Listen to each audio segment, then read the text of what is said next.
When you look back on your relationship history, do you smile? Do you recall the amazing, healthy times when you were blissfully happy? Or do you recall the times that you got disappointed for the millionth time?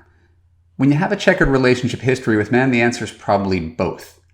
But when I'm interviewing women to see if they're a good fit for Love U, I take them through a short exercise and ask you to envision your future. I'm going to do the exact same thing here for you today.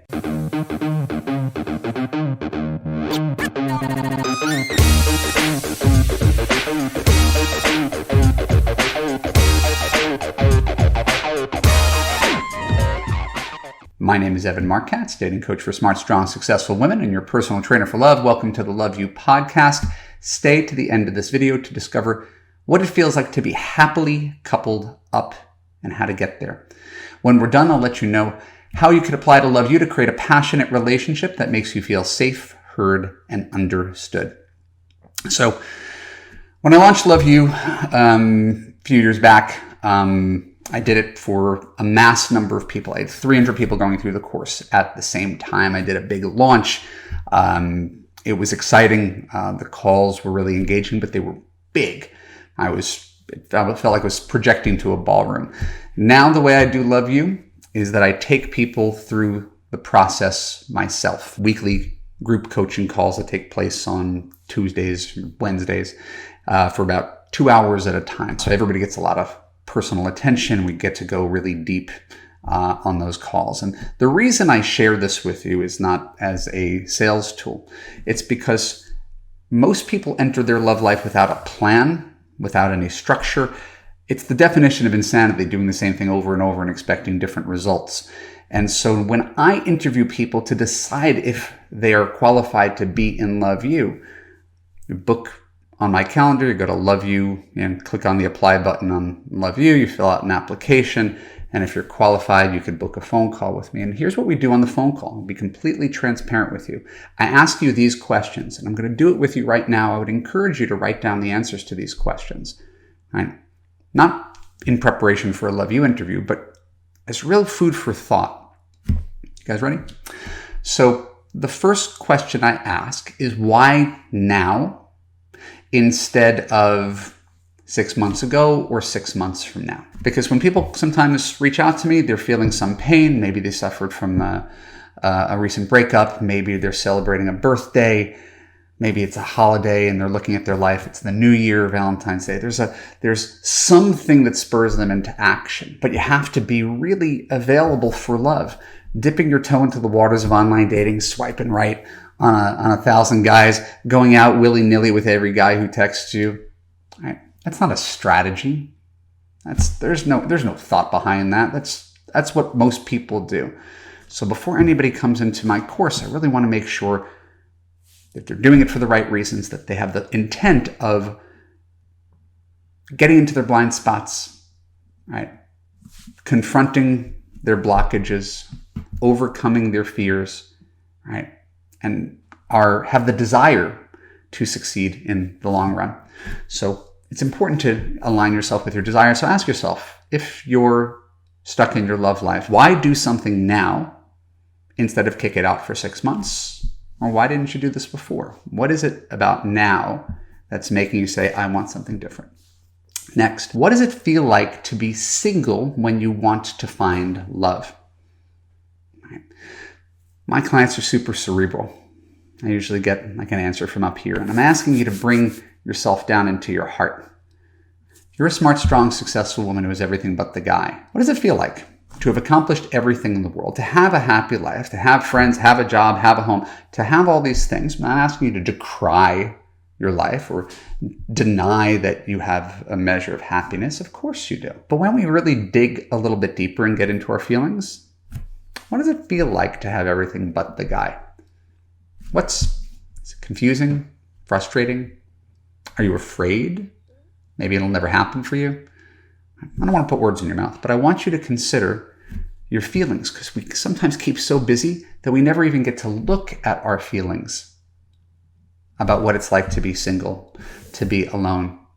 Well, it's so painful to admit that we're lonely. I'm not lonely. I got great friends. I got a close family. I got these work colleagues. I got a dog. And it's all in service of sort of denying the thing that gets people on the phone with me. Something's missing. It's okay to admit that there's something missing. Most of us have something missing. All right? So what does it feel like? Let's get in touch with those feelings. Then I ask, what do you think isn't working now? It can't be your city. It can't be your job. It can't be your guy. It has to be something internal. It has to be something about you, since you're the common denominator in your life. And that's not to deny that there might be something wrong with your city, or something wrong with your job, or something wrong with the men in your area. But presuming that's the case, there's nothing that coaching could do for you, because after you go through Love You, you know who's the same? Your job, your city, the men in your area. So I really want you to look at, why are we here? What choices have you made in the past? Maybe you prioritized work in your 30s. All right. Maybe you got hurt by a guy and you became invulnerable and took yourself out of the dating space for a long time, so you're not feeling confident. Let's look at why you're here. In your opinion, not mine, because I don't know you.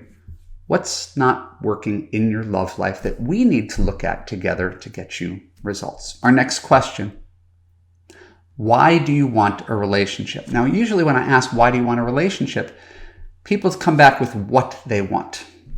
Well, I want a husband, I want a best friend, I want a lover, I want a partner in crime. I know that. Why? That's a more challenging question. Why do you want it? When I get a man to be with me for the next 40 years, I will feel what? Again, we're getting into those feelings, not answering from the head, we're answering from the heart. When I get a guy who loves me unconditionally, I will feel what, finally, that I don't feel right now. That is your why.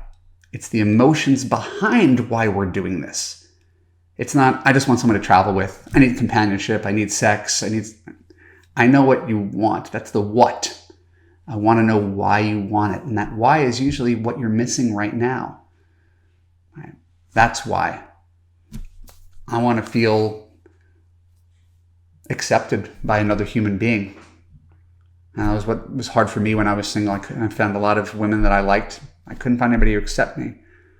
That was a big part of my why. I just wanted to feel accepted in a way that I was by my family, but I couldn't find a woman who did that besides my wife. Just think about that. Why do you want a relationship?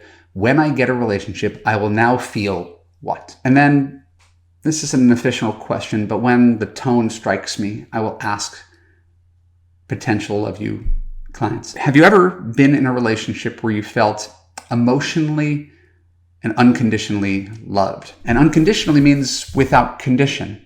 Not have you ever been in love? Of course you've been in love. Of course you felt the high. Of course you had a good 3 months, 6 months with some guy that you're trying to desperately recapture.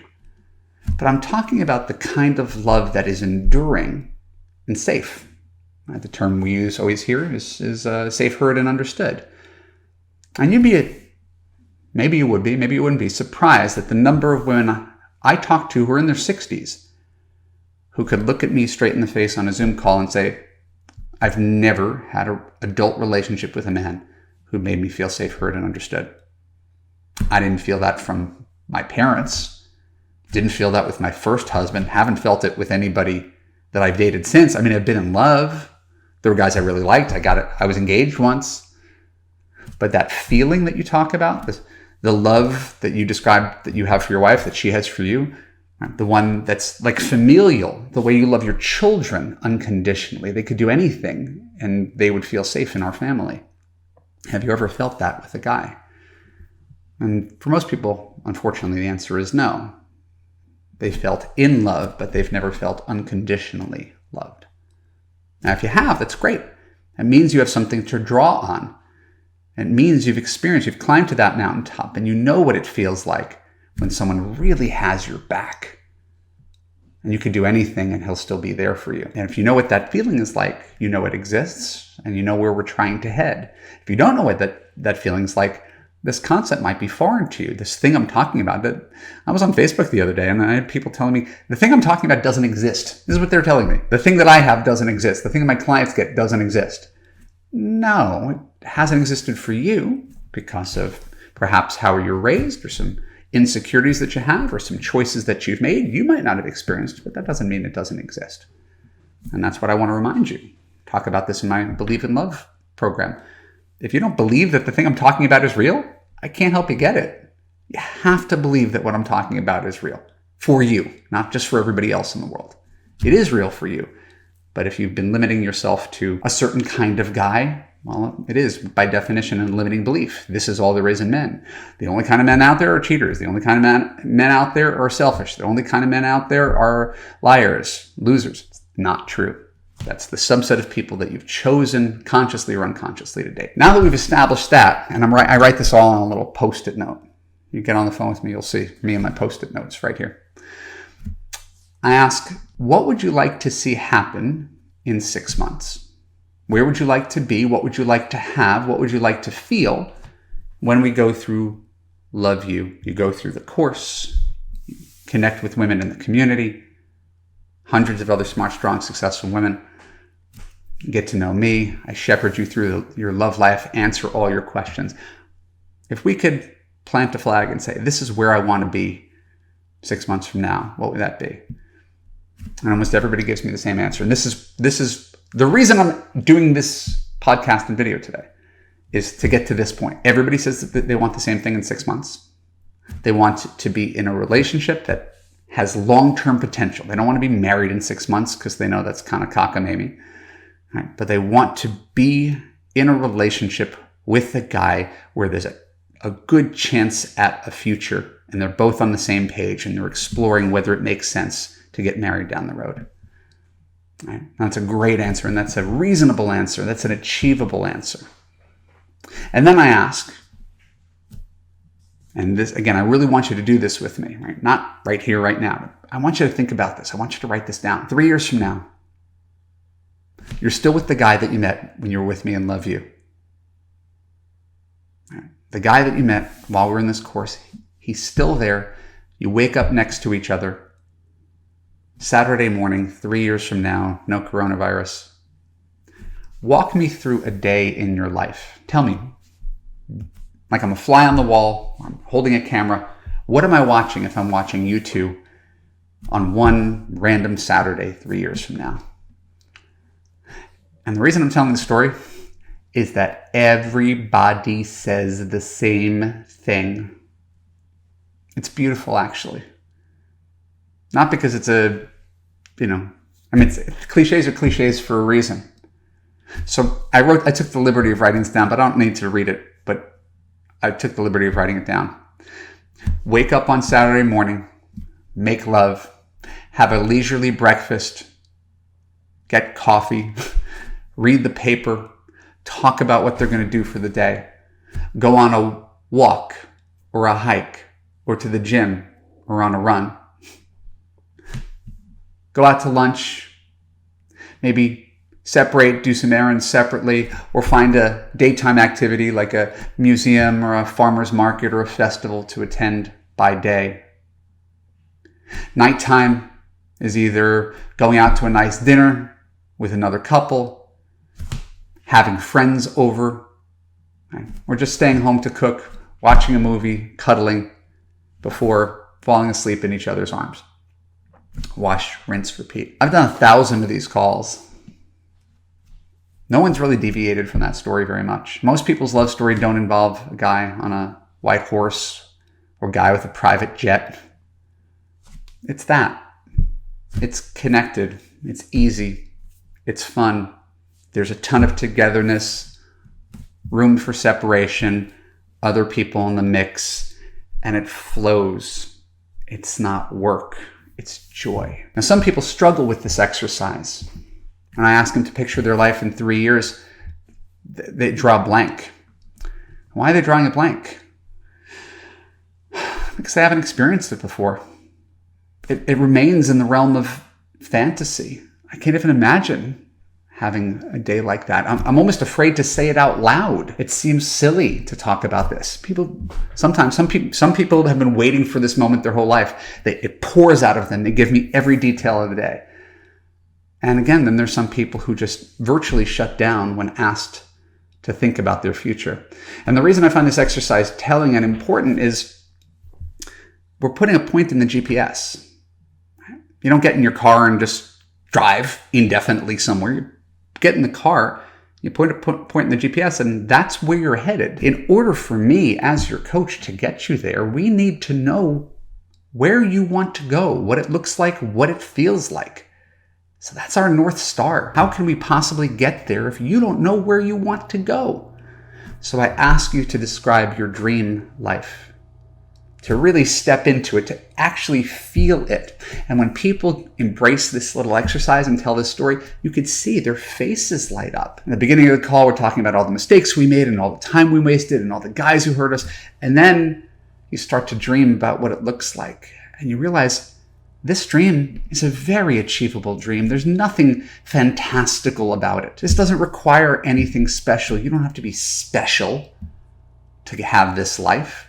Millions of people have this life. You might have to do something different than you've done in the past. But your perfect life in 3 years with the morning coffee and the making love and the hike, and you can have that soon. But you can't have that if you do nothing. You can't have that if you take yourself out of dating. You can't have that if you think the worst in men. You can't have that if you are so insecure and so afraid of getting hurt that you never put yourself out there again. So the whole premise of my existence, my job, right, is to take people through that process and hold your hand and love you. When we're just reverse engineering your dream. Here's where you want to go, right? Here's where you are now. My job is to hold your hand and get you there, right, in much faster time without all the pain that you have associated with making mistakes and not trusting your judgment in dating and relationships. So again, I did this for you to experience the exercise of what it's like to talk with me on the phone and have me ask you really intimate questions about what you've been doing in your love life and where you want to go in the future. And if I were you, I wasn't motivated to hire a dating coach now, you just wanted to learn, I would write down the answers to these questions. Really think about that and try to plot a course for yourself. And if you don't know what to do, and that's what I get from the people who do join Love You. I don't know what to do. Like, yes, now I understand, but I don't know what to do. Well, that's the reason I'm here. Got it?